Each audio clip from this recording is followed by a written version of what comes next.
All right, take two. And no, I'm not shaving. So I don't think today is so much, it's not be so much factual and science, because let's face it, if I'm going to do these this frequently, I'm not going to be able to do that every time. It's more of a opinion piece, philosophy piece. Don't know.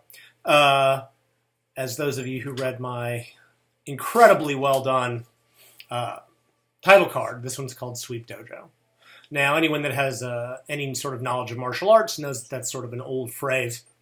It refers to the fact that when new seekers of booting to the head, bonus points if you get that reference, by the way, would come and seek teaching, they would often be forced to spend a great deal of time sweeping the dojo before they were taught anything. And this was to show their respect for both the teachings and the master and the dojo, and to show their dedication that they were willing to do what they were. Because if they weren't willing to do such a simple task, they probably weren't willing to do what it would take in teaching. Now, when I was in high school in the 80s, like so many, I got into martial arts. There's always been a weird linkage between lifting weights and martial arts, especially then, but even so now. And I got into Taekwondo at the local university, and due to one of my mom's friends. And my instructor, my master, I can't remember the Korean word. It's not sensei, which is Japanese, and it's not sifu, which is Chinese, but it doesn't, you know what I'm talking about, who was I believe, third degree black belt. Man named Ricardo Patton, one of the most amazing athletes I've ever met. He was strict but fair, and he had been taught by his master, Master Kong, I believe, who was an 8th degree black belt from Korea, very traditionally trained. And I learned to sweep dojo because that was the only option, right? As a new white belt, I deferred to all higher colored belts. We all deferred to him. He was the instructor. This wasn't up for debate. That class taught me a lot of lessons. Not the least of which, buddy, can you stop? Not the least of which being, I think it taught me a whole new level of respect for women, because once you've gotten your ass just royally kicked by higher belt level women in the class, you learn something. Let's just put it that way. Like I said, he was strict but fair, but if you screwed up, you paid the price. I once, just by watching the higher degree belts, I sort of memorized one of their forms, and I got caught doing it, and I was told to, as he loved to put it, do push-ups until he got tired, because what I was doing was disrespectful. And it was fair cop, and so like I said, that taught me a valuable lesson, and it's followed me through my entire training and coaching career. So in the early 2000s, I took two trainees under my wing. I'd watched them train for over a year. They had incredible intensity and drive, but they lacked focus and direction, and their technique was rough. And for whatever reason, they decided to hire me as their coach for powerlifting. One, I also prepped for a bodybuilding show. And because, I knew one more thing than they did about the sport. And I made it very simple, clear to them that there were, the way I approach my coaching is that there's a right way, a wrong way, and my way, which is sort of an old military joke. And it was very simple. You can either do what I tell you, or you can find another coach. And that may sound very dictatorial or authoritarian, but that's how I do things. Because until they knew the sport, they didn't get an opinion any more than I got an opinion in my martial arts class. What I thought didn't matter. I did what I was told in my Swept Dojo. And they did too. Now, I don't coach that way forever. At some point later down the road, 6 months or a year, when they kind of knew the sport, knew what we were doing, one of them told me that a change I'd made to the training, they didn't feel that it was as effective. And right, they can feel things I can't necessarily see.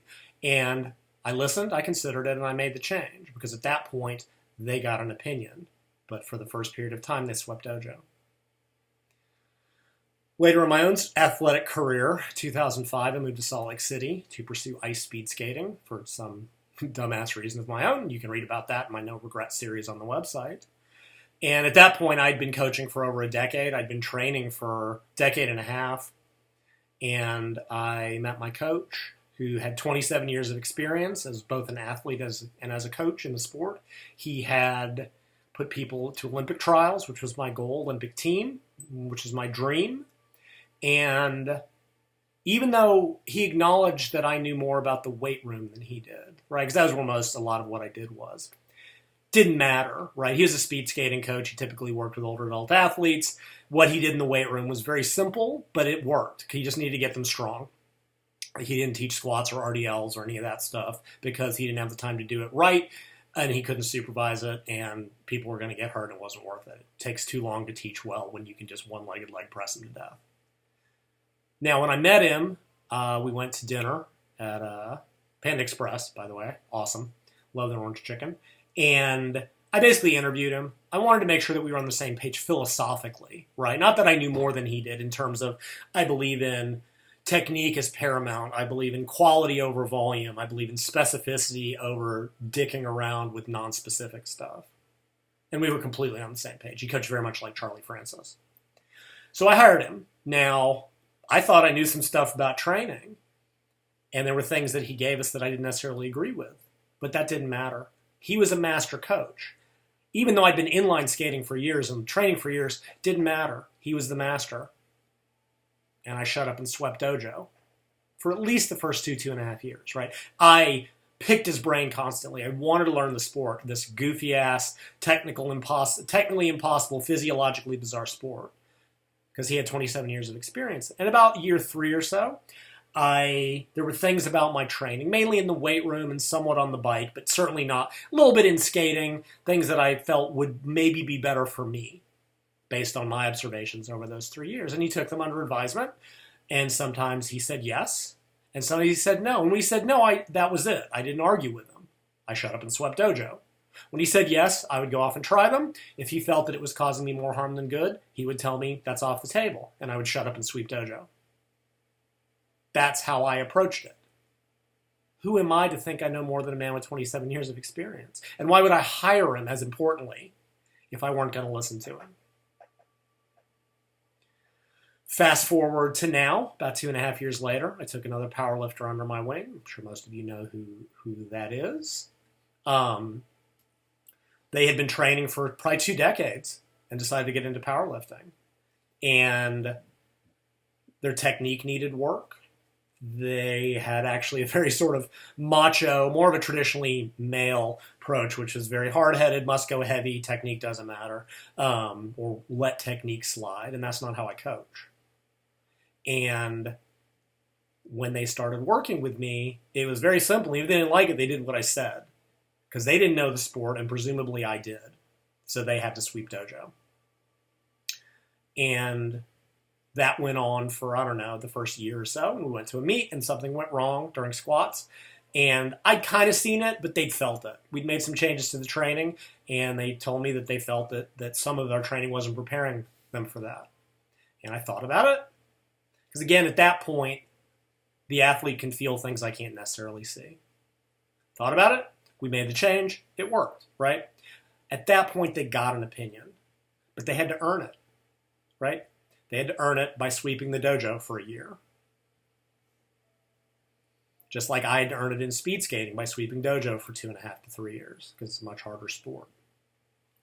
I don't know what the point of all this is, other than I got to find something to talk about if I'm going to do these consistently. Like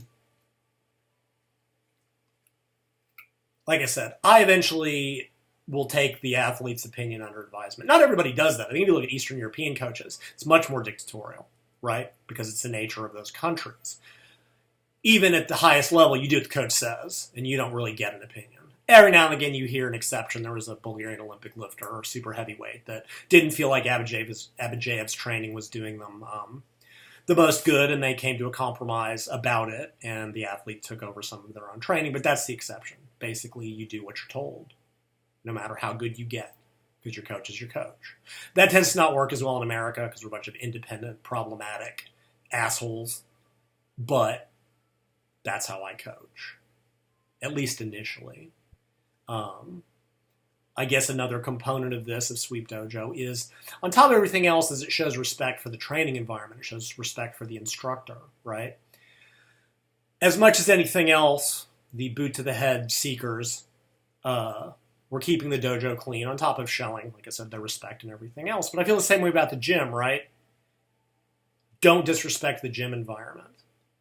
If you get angry, don't throw weights around. Yes, Olympic lifting, you dropped weights. You know what I mean. Don't throw the bar. Don't throw plates on the floor. Don't get pit. That's disrespectful to the environment, to the training environment. I think what spurred me to finally put this piece down was we were reading a Milo, and it talked about the Polish Olympic lifters. And after training, they will sweep and mop their platforms every time. And this goes from beginners to Olympians and world record holders. It doesn't matter how good you get.